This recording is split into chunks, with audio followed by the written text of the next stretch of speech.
Bahujan Samaj party के supremo और उत्तर प्रदेश की पूर्व मुख्यमंत्री मायावती शुक्रवार को राजस्थान के दौरे पर थी।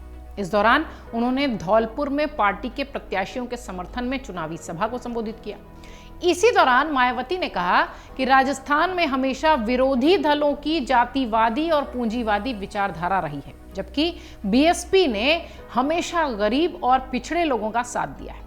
धन्ना सेठों के बल पर बसपा ने कभी सरकार नहीं बनाई। देश में भ्रष्टाचार चरम सीमा पर पहुंच चुका है। राजस्थान प्रदेश भी इससे अछूता नहीं है। कांग्रेस, बीजेपी समेत सभी विरोधी दलों ने गलत नीतियां अपनाकर राजस्थान का नुकसान किया।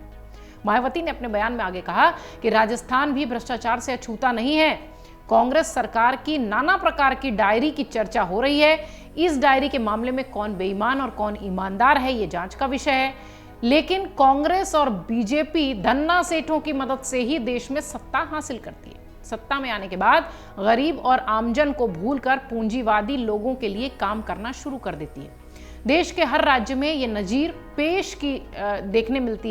पेश होती है। इस कारण आमजन और गरीब लोग दुखी हैं। इसके साथ ही मायावती ने कांग्रेस के नेता राहुल गांधी पर बिना नाम लिए हुए जुबानी हमला भी बोला। उन्होंने कहा कि दलित, पिछड़े और वंचित लोगों की जनगणना की मांग कांग्रेस के द्वारा की जा रही है, लेकिन उन्हीं लोगों की सत्ता केंद्र में अधिक रही है। कांग्रेस सरकार ने केंद्र में रहकर दलित और वंचितों के अलावा सबके बारे में सोचा है और दलितों के साथ छलावा किया है। आज वो दलितों और पिछड़ों के मसीहा बन रहे हैं। वहीं कुछ राजनीतिक जानकारोों का यह भी कहना है कि कांग्रेस पार्टी मायावती के तेवर देखकर सख्ते में भी है। इससे पहले एमपी में एक चुनावी सभा को संबोधित करते हुए मायावती ने जातिगत आरक्षण की मांग कर दी थी। कांग्रेस की मंशा पर सवाल उठाए थे और कहा था कि जो कांग्रेस दलितों को नौकरियों में आरक्षण देने में नानुकुर करती रही है, वो अब जातिगत आरक्षण की मांग कर रही है।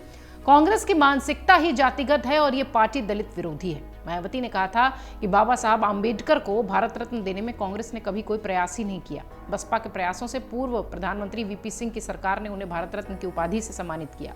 हमारे नेता कांशीराम का देहांत हुआ, उस समय कांग्रेस की सरकार थी, उन्होंने एक दिन का राष्ट्रीय शोक तक घोषित नहीं किया।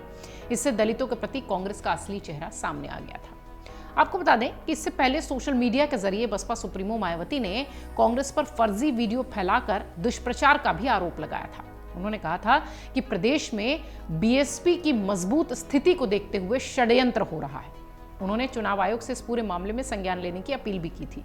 उन्होंने सोशल मीडिया साइट एक्स पर, जो कि पहले ट्विटर था, मध्य प्रदेश, छत्तीसगढ़ और राजस्थान में मतदान पूर्व चाहे बीजेपी जीत जाए किंतु कांग्रेस को नहीं जीतना चाहिए जैसा विशुद्ध और गलत और फर्जी वीडियो प्रचारित हुआ था, जिसको लेकर उन्होंने कहा था कि ये कांग्रेस द्वारा प्रचारित है, दुर्भाग्यपूर्ण है और उनकी हताशा का प्रतीक है।